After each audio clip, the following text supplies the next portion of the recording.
আমরা যে অভিজ্ঞতা অর্জন করেছি গতবার, বিশেষ করে আমাদের সেফ অপারেশনের জন্য একটা হেলিকপ্টার কিভাবে আসবে এবং কিভাবে যাবে, শুধু বিমান বাহিনী না, সেনাবাহিনী, নৌবাহিনী সবাই এখানে অপারেশন করেছে। তো সবাই মিলে আমরা এখন একটা সিস্টেম ডেভেলপ করেছি, যেটাকে আমরা স্ট্যান্ডার্ড অপারেটিং প্রসিজিওর বলি, এসওপি।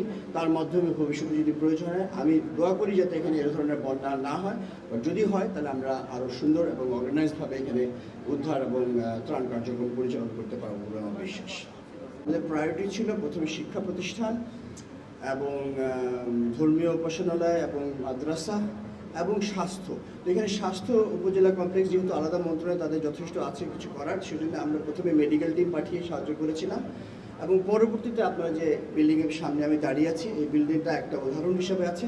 অন্যান্য জায়গায় আমরা যতটুকু প্রয়োজন ছিল সেই কাজে প্রাধান্য দিয়েছি।